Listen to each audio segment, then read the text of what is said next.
Assalamu alaikum and welcome to the debate with myself, Chris Banbury. Our debate today is American hegemony, power politics and the global order.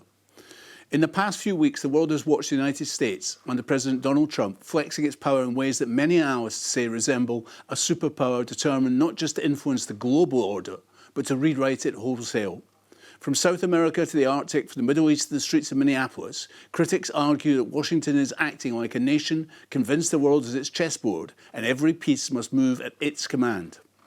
The dramatic US raid on Caracas, which kidnapped Venezuelan President Nicolás Maduro, was only the opening salvo.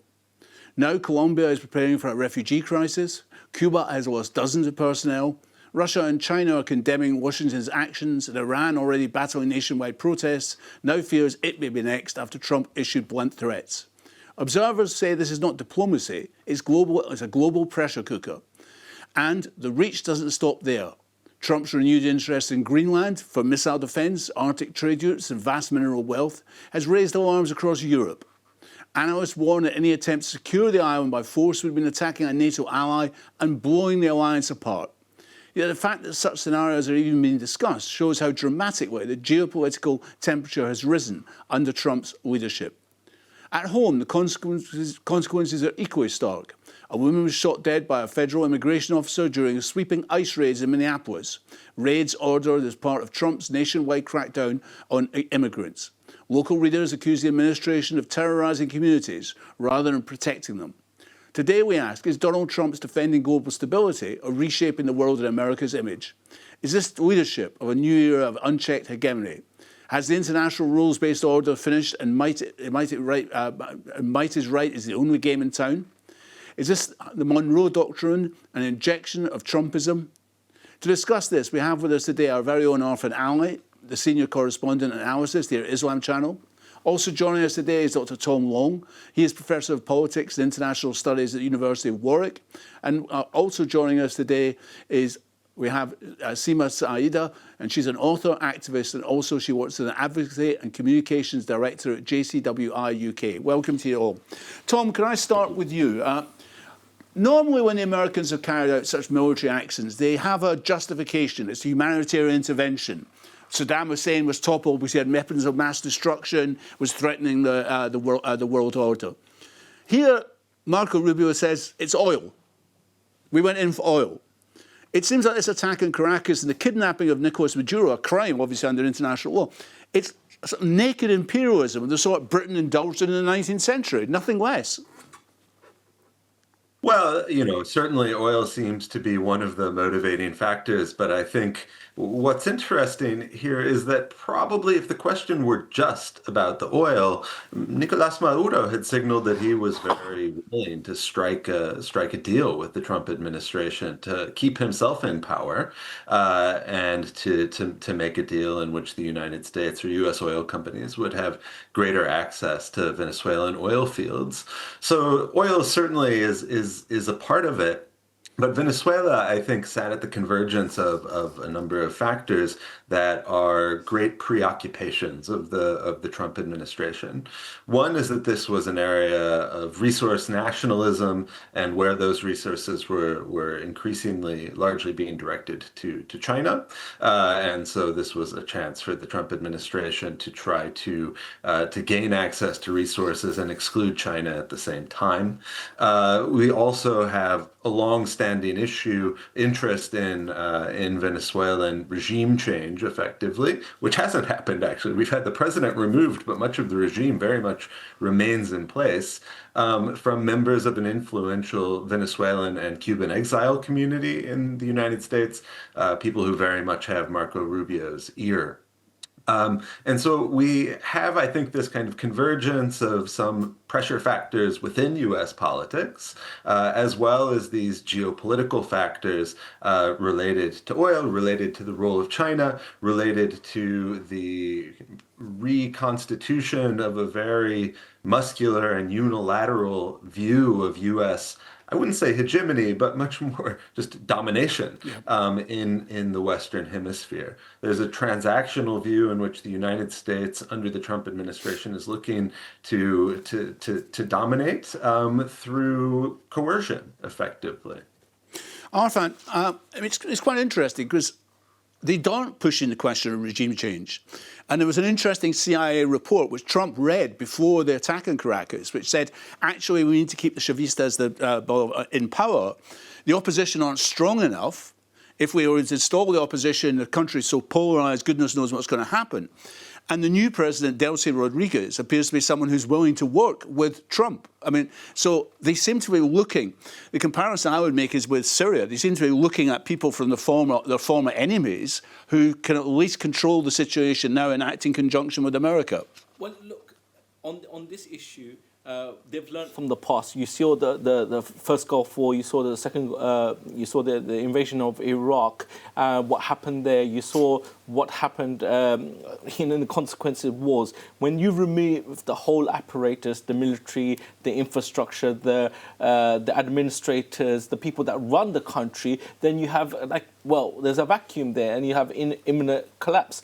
So I think the regime in Washington has learned those lessons, and for that very reason, you've had the infrastructure, the military there established. If they need to go in, they'll go in. In terms of the interim president of Venezuela, she is a hardcore. She's a hardcore supporter of Maduro. So she's not a person who's going to change tact. She believes in Maduro. She believes in the philosophy of socialism in that country. And I don't believe that she's going to be persuaded by Donald Trump. She's just trying to keep her country together and Donald Trump out.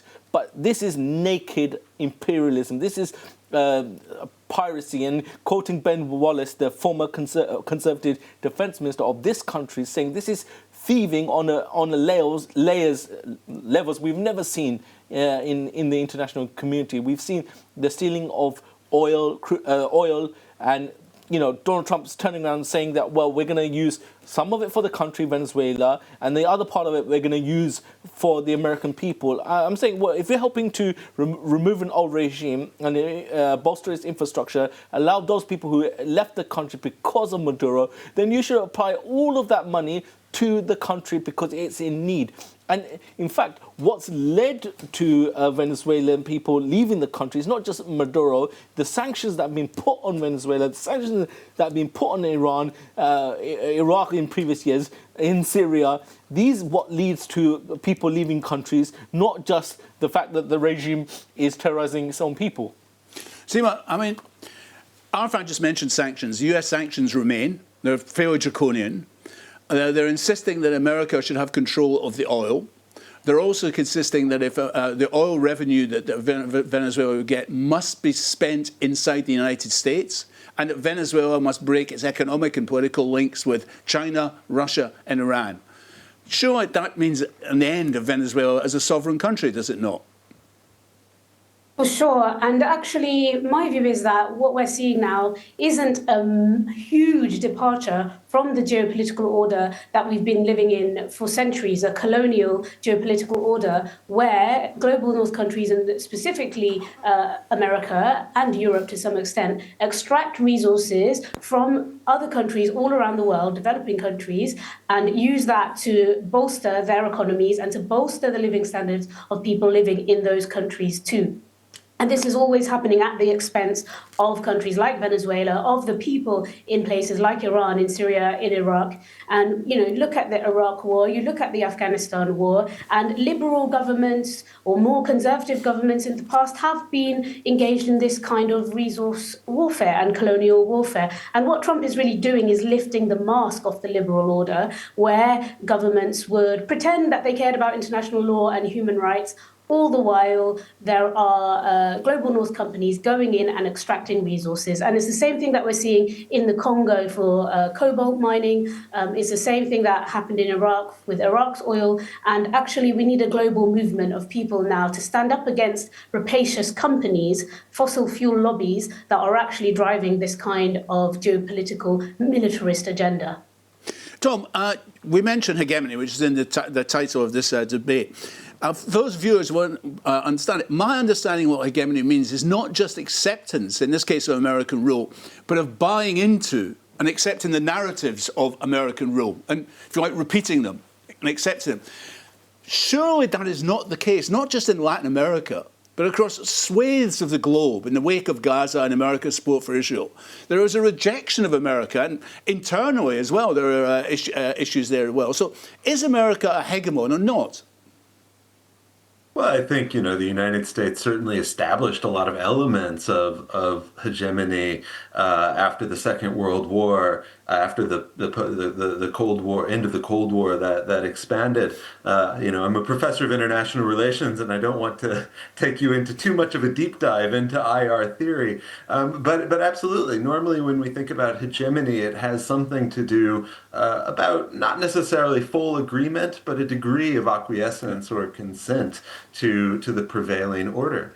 What I think is in a sense a departure of the second Trump administration is there's less interest than ever in trying to develop to inculcate that degree of acquiescence and consent, and instead what we see is the United States, in a sense, as Seema said, and being very open, taking the mask off about the use of power.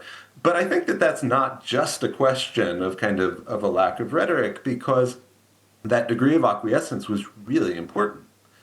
Certainly, there was pushback. There were anti-imperial movements in Latin America, going back to the turn of the 20th century, even before, when the United States went to war with Mexico in 1846.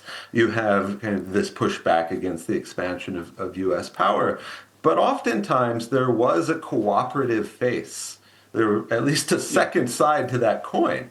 And that second side had important implications in the construction of international institutions, international law. The Trump administration isn't interested in that. We saw the Trump administration saying it was going to exit 60 international organizations and agreements at the same time that it's carrying out this operation in Venezuela. And I don't think that's a coincidence. What that is sort of a departure in terms of the United States, at least for the moment in this administration, shedding the attempt to build a more at least partially consensual hegemony, and to focus on a vision of transactional predominance. Arfan, I mean, we have here a situation where previous administrations in the United States have talked about maintaining an international rules-based order constructed in America's interest at the end of the Second World War, World Bank, International Monetary Fund, GATS, the trading agreements, etc., and so on. That just seems to have gone out the window now. Trump isn't interested in an international rules-based order. He's interested in America first, and that's it. Yeah, the international rules-based order is dead. And the evidence for that is the war on Gaza. We've seen the Trump administration full lock, stock and barrel support Netanyahu in his genocidal campaign against the people of Gaza. The ICJ wanting a war criminal effectively. We've seen them attacking, so we've seen America attack Iran. We've seen America support regimes across the world. Now, just come back to this issue of the mask. If the mask has slipped from America and Donald Trump, then you got the likes of Russia, China, the Europeans. They say, well, hang on, why have we got our masks up here? We'll take them off too. So if they take it off, everyone takes it off, then what's going to happen is absolutely going to be horrific and horrendous for the world order here. Now, in terms of the Monroe Doctrine, which was just controlling the hemisphere that America operates in, it's the Monroe Doctrine plus Trump 2.0. He's going to inject more into it. In fact, he's saying, forget the Monroe Doctrine, that's old hat. It's the Monroe Doctrine. Yeah, Monroe Doctrine. And he's going further, faster than anyone else. You've got to understand, the president has 3 years left in power. Potentially, he can't go on more than that. I've got a feeling he'll try. You've got one of his advisors, David Miller, saying, might is right, the power is what need to be projected here, and we need to project our power. Now, all the European countries, including Great Britain, we saw what happened yesterday when that Venezuelan ship was boarded using Russian flagged ship which came from Venezuela. You saw the fact that assets were used in this country. We are complicit in that potential crime. I mean, obviously the UK government denies it, saying this is a international ship that is breaching international rules. But how comes that they're allowed to say rules for something and they're allowed to break rules for other things? So, it's the same issue around Greenland here. if it's in our national security interest, I've heard the UK say, I've seen France saying, when you say it's your national security interest, what does that actually mean? Are we not interested in the human interest? Rather, we're just saying our national security. And who defines what is the national security interest? Who decided that? For whom? Well, Seema, if might is right as a new American policy, might not the Russians say, well, if you did this in Venezuela, well, we can do this in Ukraine, no problem. Wouldn't the Chinese say, Taiwan, we regard as a sovereign part of China, we can do whatever we want in Taiwan? This is the road to complete anarchy in the world, is it not?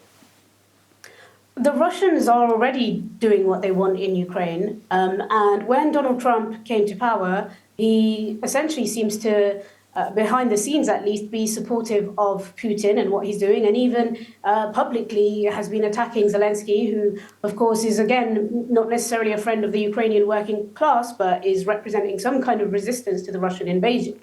And so, in my view, we have had a long-running lip service to an international rules-based order, which we also had a long-running hypocrisy around it. And institutions, for instance, like the International Criminal Court, they've been used to punish dictators and war crimes happening in the global south, but they are never used against war crimes that occur in the global north. And we have a historical example of that. The perpetrators of the war crimes of the Iraq War, like Tony Blair and George Bush, they still roam free to do whatever they like. And so in that sense, I think this sense that the rules-based order is crumbling, yes, it is crumbling, but that hypocrisy was already there before. Now, in terms of how do we move forwards from this, I think actually it's eye-opening for people who now see that actually their governments and their states, like the British state or even the Venezuelan regime government, because as we said, Maduro was actually happy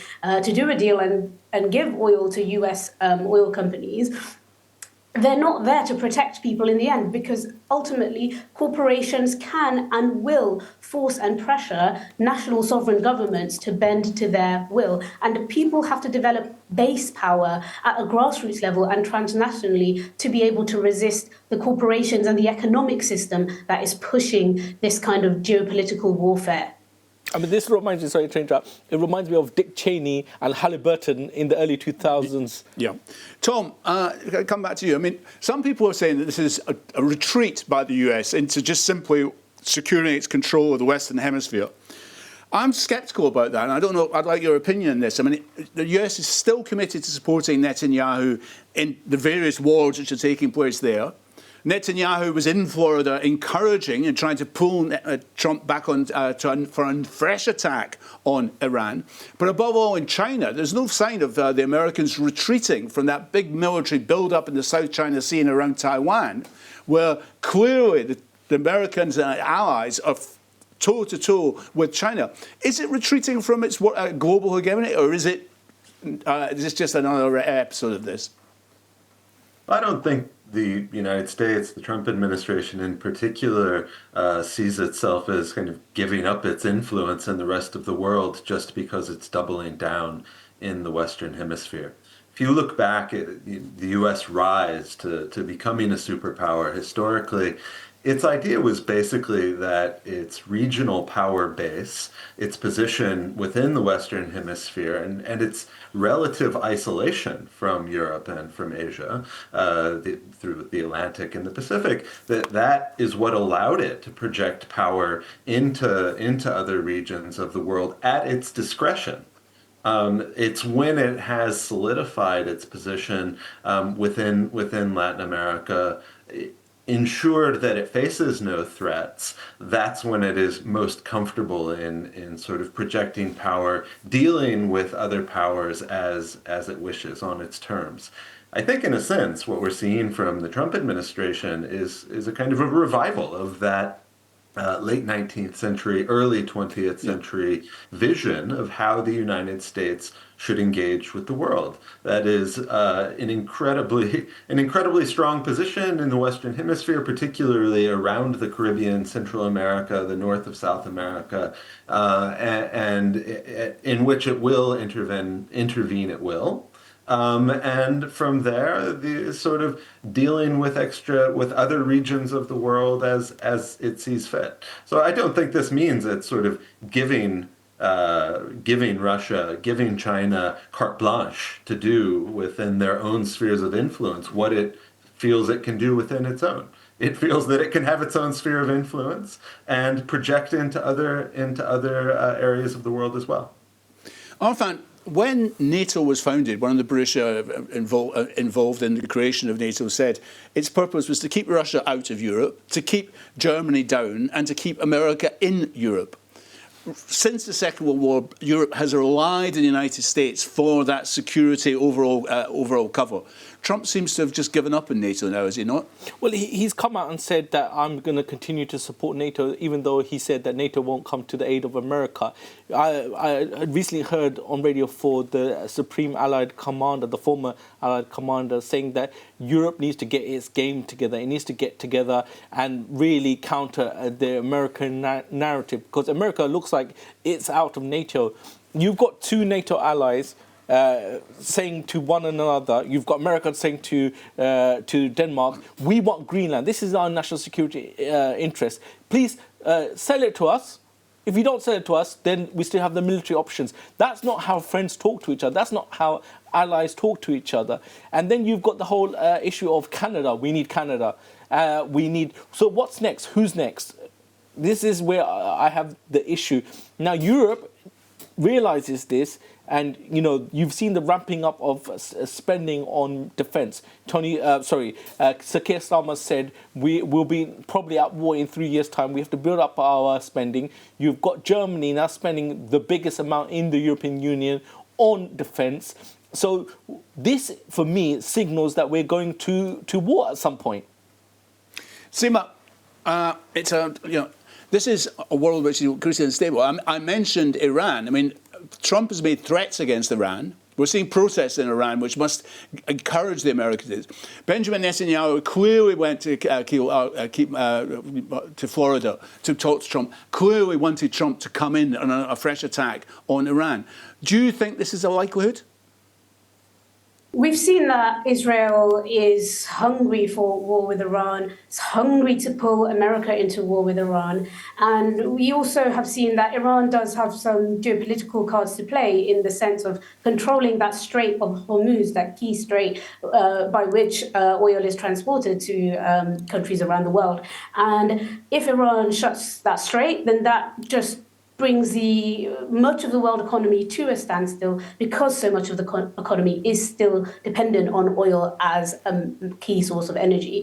And therefore, there are arguments that US unfettered access to Venezuelan oil can then mitigate any ramifications of Iran closing that Strait of Hormuz. So we know that Israel wants war with Iran. We obviously are seeing protests in Iran as well, and this is related to the way the Iranian regime treats its own people. And actually, I think sometimes it's a bit of misleading the way people portray the UK and the US as completely opposed to Iran. Because if you look at the history, and there's a BBC article on this, the British intelligence agencies were happy to allow Khomeini to take power in Iran. They even had negotiations with military generals in Iran not to topple Khomeini, because they would rather have Khomeini than the Marxists and the socialists in power, who are also important players in the early Iranian revolutions. And even before that, the CIA Sorry, had Seema, I'm going to cut it. I'll bring you back. We're going to have to take a short break now. We'll come back. Seema, I'll start with you again after the break. But stay with us. Join us again after this break. Welcome back to the debate with myself, Chris Banbury. Seema Saeed, can you just finish your point you were making there before the break about Iran? Well, basically, if you look at the history of Iran, even earlier, before Khomeini came into power, there was a revolution against the Shah in Iran, and it was led by lots of young people and lots of Marxists and socialists as well, who elected a new prime minister, Mossadegh, who wanted to nationalize Iran's oil. And that's what he did. And then there was a CIA coup against it. There's declassified documents proving this, because America and the West wanted access to that oil. So it does boil down to the access to these resources. And so we should take a pinch of salt when people talk about these geopolitical tensions between states and look at the economic motivations underneath. Tom Long, if I come back to you, I mean, there was a lot of talk from when the Berlin Wall fell and the end of the Soviet Union that we were living in a unipolar world. We're no longer living in a unipolar world, quite clearly. I mean, we've talked about Russia. Russia is essentially a regional power. But China is a global power. Economically, it's overtaken, industrially, it's overtaken America. It still lags behind in terms of finance and military power, but it's catching up. How serious do you think this world is in a world where you have got the two blocks emerging between China on the one hand, allied with Russia and Iran, and indeed Nicaragua, and America on the other? Well, I mean, I do think that that is the emerging structure, particularly on economic questions. What exactly China wants in that world order, I think, is a little bit harder to pin down.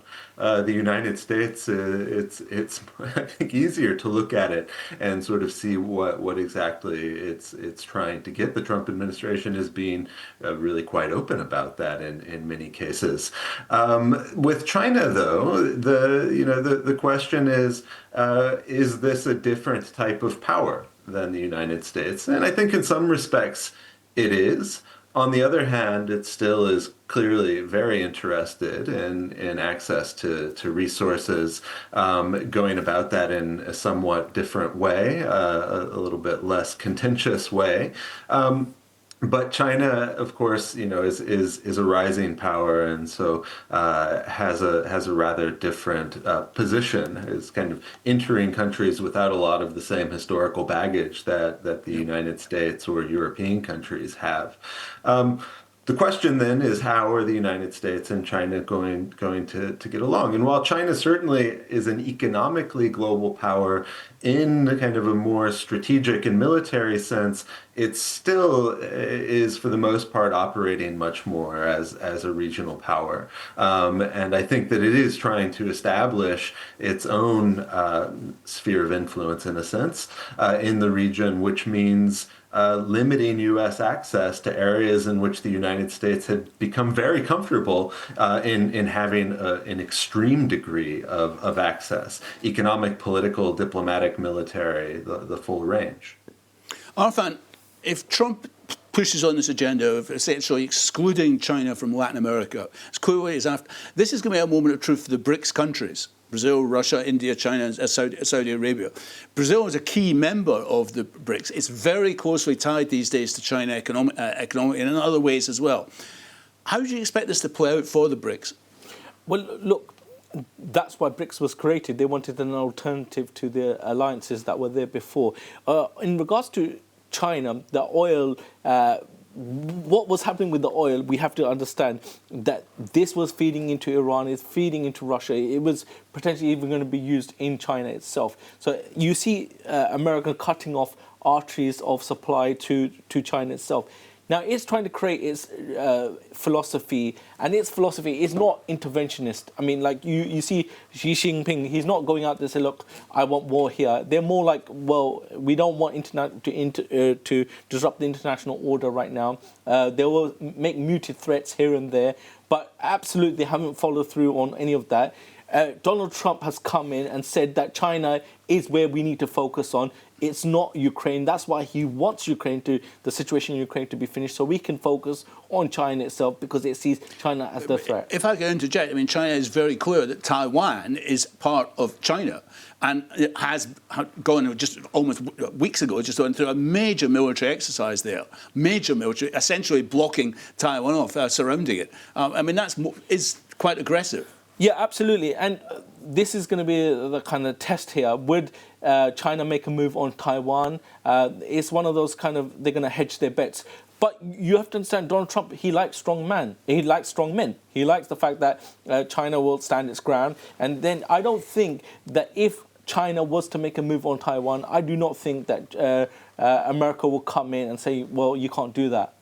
Well, Let's see, I'm doubtful in that myself. But Seema, sticking with the BRICS for a moment, this is also an issue for in many Muslim countries. I mean, for instance, the blocking off of Venezuelan oil to China means it will need to look not just to Iran, but Saudi Arabia, its biggest supplier, and indeed Qatar, for that. Again, this is a decisive moment. Are the Saudis going to stick with their traditional policy of just staying close to the United States? Or being part of BRICS, are they going to head off down this new independent road?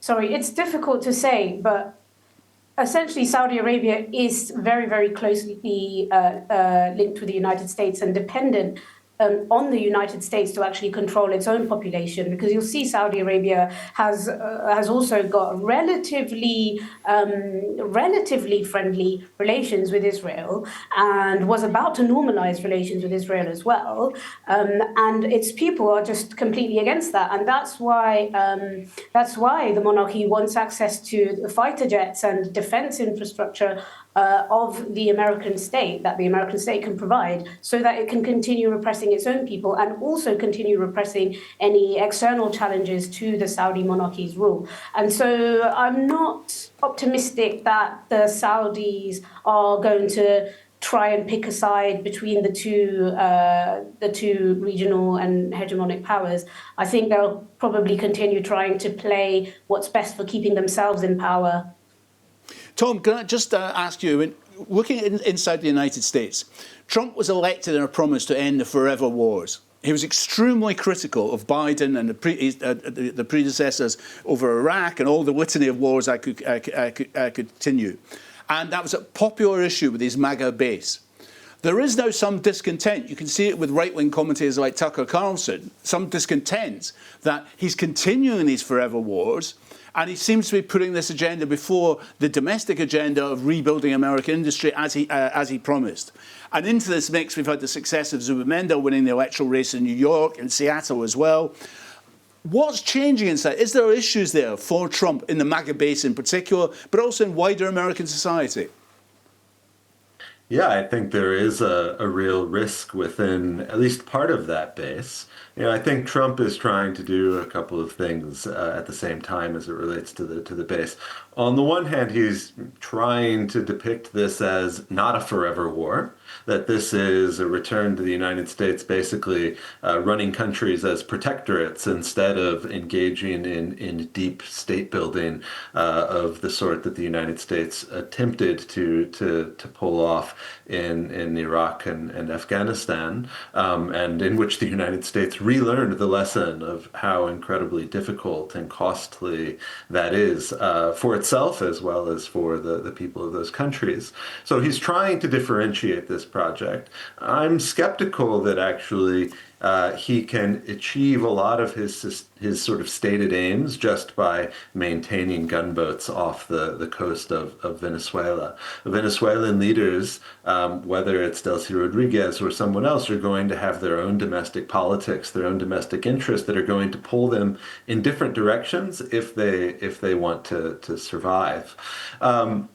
The other thing that I think he's trying to do is to trumpet the U.S. military and the power of the U.S. military, which is, of course, something that tends to be very popular amongst his base and amongst Republicans in particular. So you saw him talking about how no other military in the world could pull off this sort of an operation, how watching this is like blockbuster television, praising the U.S. forces involved, and kind of showing that the United States can achieve its goals through its great military. That's something that continued to be popular. It's one of the tensions, I think, on this kind of somewhat supposedly anti-interventionist or anti-globalist far right, is the idea that you are going to have a really strong military that's the pride of the country. On the other hand, you're not going to use it. And in practice, I'm skeptical that those two things can be kind of kept in balance. Arfan, can I just turn to this country a minute? Britain supposedly has a special relationship with the United States. If there is such a thing, it's been treated with utter contempt. And Keir Starmer was quite muted over what happened in Venezuela, the kidnapping of and the subsequent trial in New York. He was quite mealy-mouthed about it. And then, of course, you have, as you mentioned earlier, the direct British involvement yesterday in the seizure of a Russian-flagged oil tanker. It seems like the special relationship isn't really a relationship at all. It's just America saying jump, and Keir Starmer saying, how high do you want me to jump? Let's get it real. There is no special relationship. No. It absolutely did not exist. It does not exist. I mean, and it just, we might as well rename ourselves and say we're the 51st state of the United States of America. I mean, we've seen for the first time nuclear weapons, American-made nuclear weapons on our shores. We've seen our bases being used in skeptical taking of oil tankers that are flagged to a foreign country, which is Russia, which had a submarine that was tracking with it. If something went wrong, was Britain ready to go and fight the Russians if this military operation went, in a wrong direction? Now, Britain has to, and this is why I heard from the former MI6 director, the spy chief of this country, is saying that we are in a sphere of influence, and that sphere of influence is the United States of America. I've heard Paul McFadden this morning saying that we do not have that capacity anymore to challenge America, and we are going to toe the line. So it's like, well, America is the power, it's the hegemony, and we're going to toe whatever America says. I've had this conversation with Donald Trump. I told him ease off on Greenland. I mean, absolutely, that's not going to happen. He's going to do whatever he wants. And Donald Trump will put his interests, his base power interests, and the people of America, or the American interests, first above our interests here in the United Kingdom. And the sooner and the faster we learn that, the better for us. However, if America is reasserting its dominance as the world police, getting rid of the rules-based order, Britain is playing very smart here. It says, look, America is the top dog. We need to be in with America, because if things kick off, we need to be with them. And I think that's the play that Keir Starmer's doing. Seema, I can ask you this. If the Russians had seized an American-flagged oil tanker, or the Chinese had seized an oil tanker which was coming to America with oil, which is one of the oil tankers that was seized was on its way to China, there would be absolute uproar in Washington. We are opening up a situation with all this stuff that can happen. As I said, China will feel justified about threatening Taiwan because it can turn around and say, well, you did this to Venezuela. It could do that, but at the same time, I do think that there is a sense around the world, and there has been, that actually there needs to be a new arrangement of global powers, of countries, to act as a counterweight to what the American state is doing, and to represent actually some kind of more just and moral aim for people. People do actually care about whether their country is going and murdering a bunch of ordinary civilians in Gaza. The majority of people in the UK, for instance, are opposed to what's happening in Palestine. They were opposed to the Iraq War too. And actually, I think there is actually a unique moment and a dangerous moment in the world order right now where we could move towards rebuilding a new global order and a new global system based on different principles, and building actually institutions that have popular sovereignty, which are not just state to state, across borders, that can actually push back against these corporate and fossil fuel lobby forces that are driving the world towards war, that are driving the United States towards more war, that are driving Russia's invasion of Ukraine. And obviously, we talk about Russia, but Russia has had its hand in Sudan as well, has had its hand in what was going on in Syria as well. So it's not like the United States is the only aggressive power in the world. And I do think then we do need to reimagine how we build popular sovereignty from below, rather than depending on states and governments to actually move forward and build a more just world order. Tom, coming back to that international rules-based order, I mean, the United Nations, which is very much an American creation at the end of the Second War, has really ceased to function in any meaningful way. The economic elements of GATS, the World Bank, and the IMF are still there. There is this discussion about a different world order, but is it likely that we could rebuild that architecture? I mean, America is not going to agree to that in the first place. The Europeans are too timid to go along with it. That leaves, if you like, the rest of the globe numerically very strong. But have they got the ability to do that? I mean, they don't even seem to have the ability to pose an alternative currency to the dollar. Well, yeah, in some ways, I think proposing an alternative currency to the dollar is a bigger ask than rebuilding some of those other institutions. You know, the United Nations obviously gets blamed as sort of being feckless, being incapable of responding to these situations. But you know, of course, you look at the UN Security Council, and it can only do what the states who sit on the Security Council allow it to do. And so, under the current construction of the Security Council, that means if any of the permanent 5 members, including the U.S., including China and Russia as well, oppose an action, then it won't happen. And you know, so in some other spheres, I think you do see countries trying to reconstruct at least partial replacements for aspects of the kind of the international order that is in deep crisis. You know, so you see the EU negotiating with South America, with Mercosur, on trade rules. And part of the reason why those negotiations, which have been dragging on forever,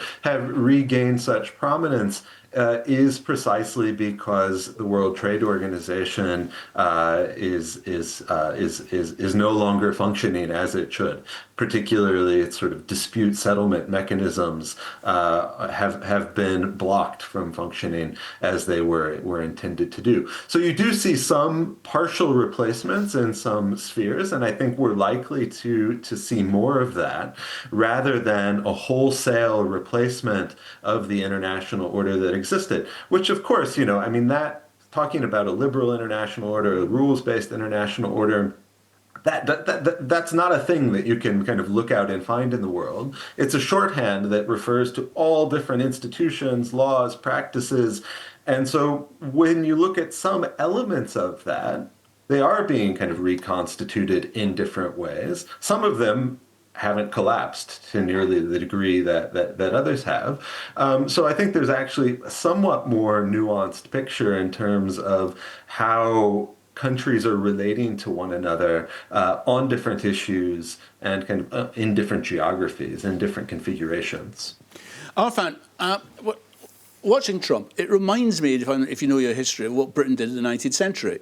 China doesn't respond to orders from London, send in the British Army, burn down the palace in Peking, make the Chinese do what they want them to. They have to accept us selling opium, drugs in China, come what may.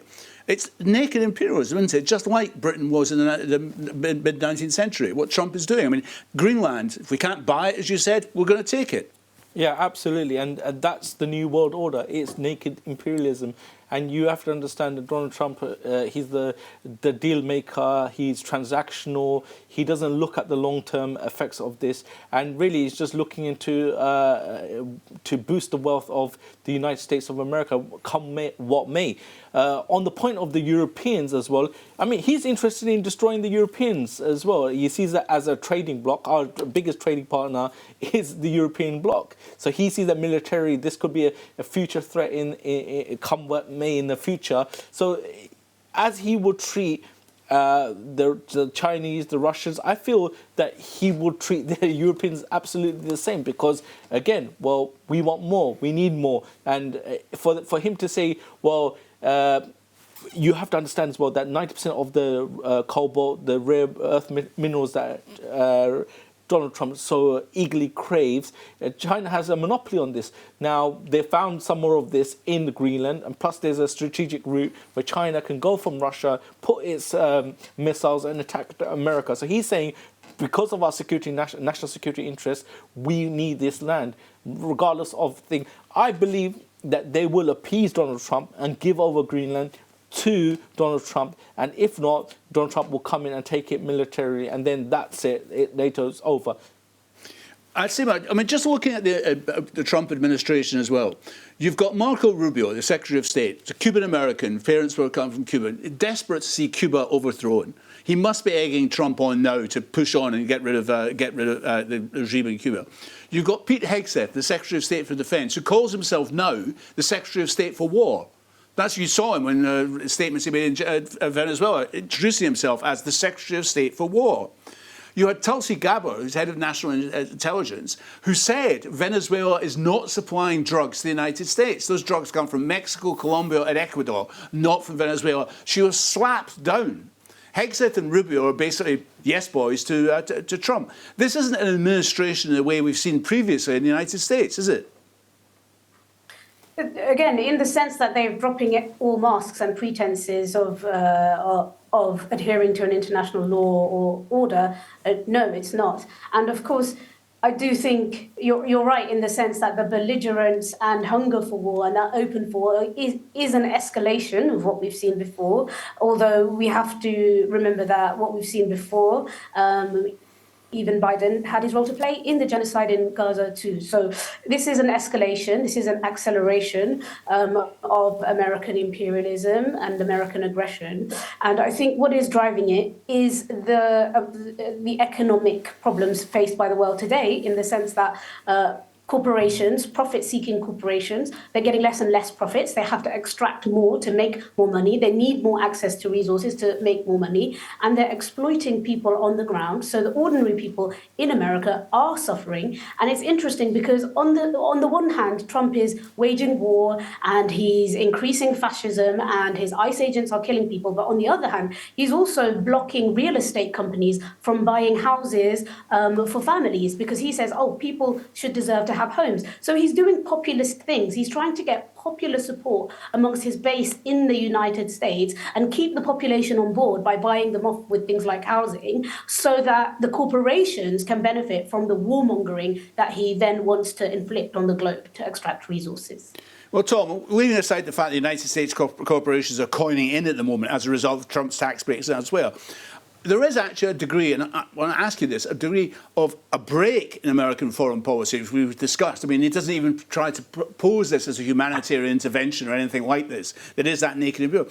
But it is important to say there's also continuity, that since George W. Bush, through Yugoslavia with Bill Clinton, through the various administrations, including Biden, America has been involved in those forever wars. They've not gone away.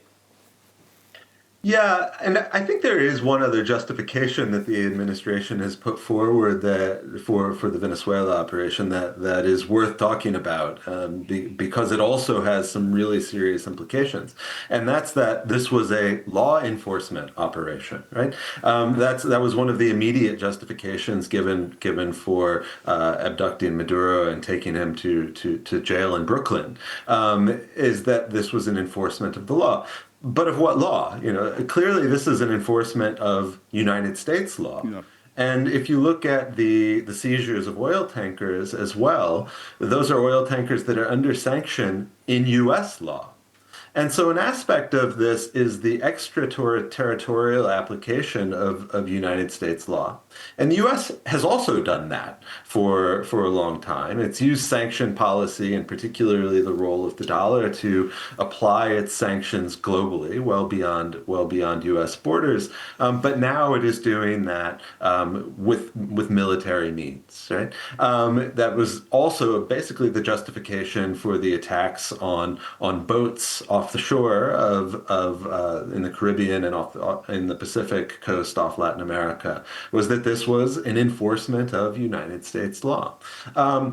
So again, I think that's sort of is a distinguishing aspect of how this is being carried out, with really significant consequences for how the United States is proclaiming its own superior position in the world, and above and beyond any rules-based order. You know, it has an exemption from those rules, but also a right to enforce its own law and rules beyond its borders.